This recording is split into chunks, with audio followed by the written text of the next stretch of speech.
If you're watching this, I need you to listen. Don't take unfamiliar exits when you're driving late at night. Don't trust the signs. Don't trust the lights. And if you ever see a gas station offering to fill your tank for $2, just keep driving. Hey, my name's Ethan Walker. I've lived in Nevada my whole life. I used to think the scariest thing out here was the heat, or maybe the emptiness of the desert. But emptiness isn't the worst thing in the world. The worst thing is when something is out there with you. Welcome to my story. This happened last summer, July 14th. I was driving back from a job site in Reno. It was late, way later than I should have been on the road. My phone battery was dead. I didn't have GPS, no music, just the hum of my old Ford, and the endless stretch of highway cutting through the desert like a black ribbon. I remember glancing at the fuel gauge, almost empty. I cursed myself. The last station had been 30 miles back, and I thought I had enough to make it home. I was wrong. I drove another 10 minutes before the engine sputtered. The dashboard light blinked red. My pulse jumped. There was nothing but darkness on both sides, no towns for miles. I slowed down, ready to pull over and call for roadside assistance, if I could even find a signal. That's when I saw the sign, bright white, glowing like a spotlight in the middle of nowhere. Exit 19, gas and diner, open 24 hours. My relief turned into confusion. Exit 19, on Highway 50? That didn't make sense. I'd been on that road countless times and I'd never seen exit 19. There weren't any exits for 40 miles on that stretch. But the sign was there, clear as day, and right as my fuel needle hit rock bottom. I didn't have a choice. I took the exit. The ramp twisted down into a valley, and just like the sign promised, there it was. A gas station with a big neon sign flickering, open, and behind it, a little diner with a bright yellow door. The whole place looked like something from the 1980s. Retro pumps, old Pepsi machine, painted metal signs for burgers and shakes. I could have sworn I smelled fries. I pulled up to the pump and stepped out. The air was cooler down there and strangely still. The desert bugs weren't chirping. No wind, just the crackle of the neon sign. A man stepped out from the store, wiping his hands with a rag. "Evening," he said, smiling like he'd been expecting me. "Looks like you need a fill-up." "Yeah, I was about to run out," I told him, laughing nervously. "Lucky I found this place." "Oh, we get folks like you all the time," he said. "Highway can be unpredictable at night." He started pumping my gas. I didn't even think to ask the price. The guy looked like he'd stepped straight out of a different era. Slicked back hair, light blue mechanic shirt with a stitched name tag that said Carl, brown leather boots. A kind voice, but something about the way he watched me, too closely, made me uneasy. "You're a long way from home?" he asked. "Carson City," I said. 2 hours. "Not tonight," he replied quietly. I didn't understand what he meant, and before I could ask, the pump clicked. He handed me a small paper receipt. "That'll be $2 even," he said. I thought I misheard him. "2? "Gas is cheaper at night," he said with a wink. I handed him the coins I kept in my cup holder. He slipped them into his pocket and stepped back. "Safe travels, Ethan." I froze. I never told him my name. "How do you—" But he had already turned away, walking into the store. I backed toward my truck. Every instinct screamed to leave. I climbed in, locked the doors, and put the truck in drive. The valley was suddenly darker. The neon sign flickered like it struggled to stay alive. I pulled away, forcing myself not to look back, except I did. The man, Carl, was standing in the window, not smiling anymore. Eyes fixed on my truck. I turned onto the ramp, desperate for the highway lights, but there were no lights, no sign, just desert. I drove in a panic, spinning my wheel, trying to find the road, any road, but there was nothing ahead except black sand and a distant mountain range. My heart pounded as I checked the rearview mirror. The gas station was gone. The diner was gone. The exit was gone. But the receipt was still sitting on my dashboard. July 14th, 1983. That's when I realized I hadn't found the gas station. The gas station had found me. I didn't wait for answers. I shut the door on Mrs. Reynolds and stumbled backward, gripping the bat so tight my joints cracked. My thoughts were racing, smashing into each other. Jason wasn't just missing. He'd been taken by the same thing that came for me. I grabbed the receipt from the window carefully like it might burn me. Pump 4. Jason Walker. The ink looked wet even though it couldn't have been. My hands were shaking so hard the paper rattled. A noise hummed around me. That buzzing again, growing louder, sharper, like a swarm of insects inside the walls. I clamped my palms over my ears, but it didn't help. It wasn't a sound coming from outside, and it was inside my head. A voice spoke through the static. "It's your fault, you should have stayed." I dropped the receipt and ran to the bathroom, splashing water on my face. The mirror fogged around the edges even though the room was cold. My reflection didn't look right. My eyes seemed darker. My skin looked drained. And behind me, for one split second, I saw the yellow diner door. I spun around. Just the towel rack and the shower curtain. I needed proof. Something real to fight back against the insanity. So I did what every terrified idiot in a horror story does. I went back. I told myself I was going to help Jason. But maybe part of me knew the truth. That place didn't release anything without a price. And I owed them a debt. By nightfall, I was driving again, heart pounding like a second engine in my chest. I stuck to the same route as before, Highway 50 heading east. The stars felt too close, the sky too quiet. The fuel gauge slowly dropped, like it was leading me back on purpose. And then I saw it. The sign. Glowing white, brighter than everything around it. Exit 19. Gas and diner open 24 hours. It looked like a lighthouse for the doomed. My hands turned the wheel without permission. The ramp felt longer this time, bending like something alive, twisting deeper underground. My headlights flickered. The air grew heavier. The smell of gasoline and rotting food seeped into the cab. Then the station appeared, but it wasn't the same. The pumps were rusted, the windows cracked. The neon sign sputtered and died as I pulled in like it was gasping for one last breath. Shapes moved behind the glass of the diner, shadows that weren't shaped like people. I stepped out, calling Jason's name. My voice echoed weirdly like the walls were too close. That's when I heard footsteps. Carl emerged from the darkness behind Pump 3, the same pump where he filled my truck. But his shirt was stained with something dark. His smile had stretched wider, splitting further into his cheek. His voice warped like a scratched vinyl. "You finally came home, Ethan?" I raised the bat. "Where's my cousin?" Carl tilted his head unnaturally far, bones cracking in a slow peel. "Pump 4, he whispered. I turned toward the pump, and a figure stumbled into the flickering light. Jason. His face was pale, his clothes were ripped, his eyes looked wrong, vacant yet full of terror. "Ethan," he croaked, "don't. Let them take you." Hands shot up from the ground, grabbing his ankles. He screamed as he was yanked backward, his palms clawing at the concrete, leaving bloody streaks. I rushed toward him, swinging the bat wildly, but it passed through something that felt like freezing air. My hits landed on nothing. Jason's screams were swallowed by the darkness as he disappeared beneath the station floor. I roared his name until my throat tore. Silence. Only the buzz remained. Carl watched, expression calm like this was routine. "He's paid his fare," Carl said, "but you still owe us." I stumbled back, dropping the bat. The reality hit me like a truck. I wasn't a customer. I was cargo. A door creaked open behind me, the diner door, yellow paint peeling. Inside, dozens of figures stood perfectly still. The same people from my dream, trapped in the same moment forever.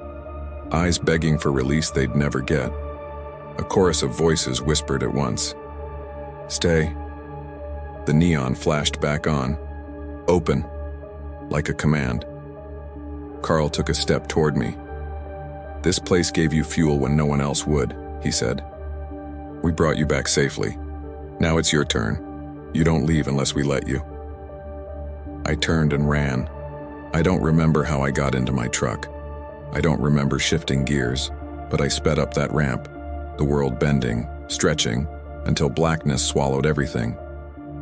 And then I was back home, parked in my driveway, dawn breaking across the sky. For a moment I thought, maybe I escaped, but then I looked down. A fresh receipt sat in my lap. Today's date, pump 3, paid in full, and in red ink below it. Next time, you stay. I don't sleep anymore. I don't drive at night. The buzzing follows me everywhere, waiting for the moment I run out of fuel, of luck, of excuses. So here's my warning. If you ever see an exit that doesn't belong, if you ever see a gas station where there shouldn't be one, don't stop, because once they find you, they don't let go. And if I ever disappear, please don't come looking for me. Whatever's waiting at exit 19 is still waiting for me. I tried to convince myself that a voice on the radio wasn't a reason to fall apart. People hallucinate from stress. Radios malfunction. I told myself anything that would make this feel normal again. But deep down, everything inside me screamed. Something brought that exit into my world, and it wasn't done with me. The next day, I drove straight to the Nevada Department of Transportation office. I needed answers. I asked the clerk at the front desk if there had ever been an exit 19 off Highway 50. She typed for a minute, frowning. No exit 19, she said. There never has been. I insisted she check again. She pulled up old maps, even physical archives. Nothing. The numbers jumped from 17 to 30. No missing exits, no construction, no demolitions. I asked if maybe the highway used to be different. She shook her head. It's been the same route since 1978. July 14th, 1983. 5 years later, I felt sick. I left without another word. That night, sleep finally caught me. But it didn't feel like sleep. It felt like being dragged underwater. I dreamed I was back at the gas station. The neon sign buzzed. The air was cold. I walked toward the diner. The yellow door slowly swinging open like someone was inside waiting. A woman stepped out, pale, wearing a diner apron from another time. Her voice was a whisper scraping against my ears. "Help us." Then she lifted her hand, and the whole left side of her wrist was gone. Torn, like something had dragged her by the arm. Someone else appeared behind her, then another. Dozens of people. Their movements were stiff and unnatural, heads jerking like broken puppets. Their eyes were wide, pleading, all dressed in outdated clothes, 70s shirts, bell-bottom jeans, faded dresses. Their mouths moved in silence, until they all screamed at once. "Stay!" I woke up choking on my own breath, drenched in sweat. Bed sheets twisted around me like restraints. The room was silent. Too silent. Then a sound broke it, my front door creaking open. I froze. I reached for my phone. The screen was cracked. I didn't remember dropping it. The clock flashed 3:03 a.m. I slipped out of bed and grabbed the baseball bat from under my nightstand. I crept into the hallway. A cold breeze hit my face. The door was open 2 inches. I stepped closer, heart pounding, bat raised. The outside lights flickered. I kicked the door shut and locked it. Then I checked the security camera feed on my tablet. Motion detected. 3:02 a.m. I tapped the notification. The video loaded. A shadowy figure stood on my porch, facing the camera. It wasn't human. Too tall. Its neck was way too long, stretched like rubber, head tilted downward as if listening through my door. Then it leaned closer to the camera. And that's when I saw its face. Carl. The same slick hair, mechanic uniform. But his mouth was torn wider on one side, like it had been ripped open to make room for a bigger smile. He stared at the camera, unblinking. Then, the video glitched. Static. The same buzzing I heard from the neon sign. When the image cleared, the porch was empty. I backed away from the tablet, unable to stop shaking. The loudest thought in my head was, why me? Why does he want me back? I paced until sunrise, forcing myself to wait until morning to go back to that office. Or maybe the police. That plan didn't survive breakfast. A knock hit my door. Sharp, constant, urgent. I grabbed the bat again and approached slowly. When I opened it, my neighbor Mrs. Reynolds stood there clutching a grocery bag. Her eyes were red, like she'd been crying. "Ethan, did you see the news?" "What news?" "It's about your cousin, Jason." My heart dropped. Jason and I grew up together. He'd moved to Arizona a few years back, working at a truck yard. Mrs. Reynolds looked at me with a kind of fear I didn't understand. They found his truck on Highway 84, flipped over. They think it was an accident, but Jason wasn't inside. I felt like the world tilted. Jason left a voicemail. She continued in a whisper. Right before he crashed, he was screaming about a gas station, an exit that wasn't there. Every muscle in my body turned cold. The buzzing sound returned in my ears, like a neon sign turning on. Behind me, something tapped against the window. Tap, tap, tap. I turned slowly. A receipt, pressed against the glass. I walked toward it, heartbeat slamming against my ribs. It was the same style, same size, same font, but a different date. April 9th, 1991. And written across the bottom in smeared ink, Pump 4, Jason Walker. I staggered back, nearly dropping the bat. They didn't want me. They wanted my family. Mrs. Reynolds saw the panic on my face. "Ethan, what is happening?" I couldn't answer, because the truth felt too big, too unreal, to say out loud. The place I found wasn't a gas station. It was a trap, and it had been waiting for decades. I slammed the brakes. Gravel sprayed up around my truck as I skidded to a stop in the middle of nowhere. I stared at the receipt, my hands shaking. July 14th, 1983. That couldn't be a mistake. The ink was sharp, fresh, like it had just been printed. My breathing got fast and shallow. I opened my door and stepped outside. The desert felt colder. My truck's engine ticked softly in the silence. There was no ramp, no tracks behind me. I turned in circles, nothing but open wasteland in every direction. Okay, don't panic, I whispered to myself. I pulled out my phone. Dead. I tried the ignition again, hoping to at least drive blindly until I found something. The truck rumbled back to life, gas tank full. I hit the pedal and chose a direction, praying it was the right one. After about 10 minutes, I spotted faint lights far off in the distance. The highway, I thought. Civilization. I drove toward them faster and faster, like a moth drawn to safety. The closer I got, the brighter the lights grew. Streetlights, signs, traffic. Relief washed over me. I pulled onto the familiar highway like it was the most beautiful thing in the world. A semi honked as it passed, wind blasting against my door. Everything looked normal again. Modern cars, modern signage. My heart finally slowed. I told myself I'd fallen asleep at the wheel. I imagined the panic must have made me hallucinate the whole thing. Maybe I drove in circles and didn't notice. My brain wanted any explanation that made sense. By the time I got home, it was almost sunrise. I parked, stumbled inside, and collapsed into bed without even changing clothes. I should have thrown that receipt away right then. The next morning, I woke to sunlight punching through the blinds. My head was pounding. I reached into my pocket to grab my phone, but my fingers brushed against something crisp and folded. The receipt. It still said the same thing. July 14th, 1983, 2 an hour, Pump 3. My stomach turned. I got up, splashed water on my face, and tried to talk some reason into myself again. But that night, I couldn't stop thinking about the man's voice saying my name. Safe travels, Ethan.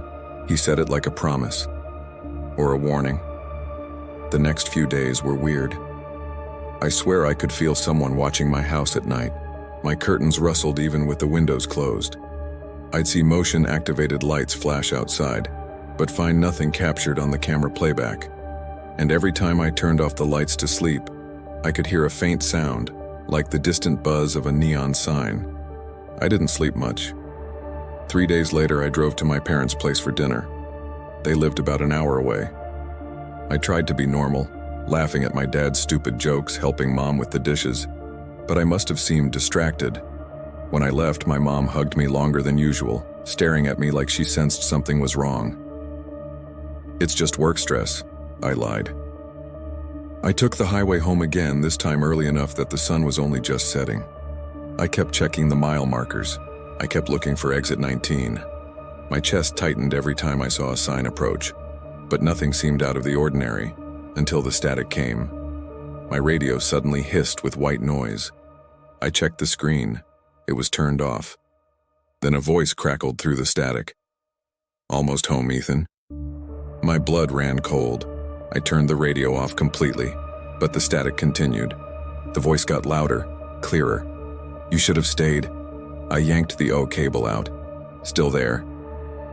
"You came back too soon." My hands shook on the wheel. The voice wasn't angry. It sounded disappointed. I slammed the radio with my fist, and for a second, the static stopped. Silence filled the truck. I slowed down, shaking, gasping for breath. I looked at the highway lanes, completely empty. Every car that had been around me earlier was gone. And when I looked in the rearview mirror, I saw it. A tiny flicker. Red and blue neon lights, way off behind me, flickering in the dark like a dying fire. The gas station, it was following me. I floored the acceleration. The truck roared, tires screeching. I didn't look back again. I just drove faster and faster until lights of the town finally appeared ahead. When I pulled into my driveway, the truck died. The engine shut off as if someone turned a key. My house looked dark, quiet, safe. I sat behind the wheel for a long time, refusing to move. The radio clicked. No static this time, just the same man's soft voice. "Don't worry, you'll be back when we need you." I grabbed my keys and ran inside. That night, I didn't sleep at all. The receipt sat on my nightstand, glowing faintly under the moonlight like the ink was alive. July 14th, 1983.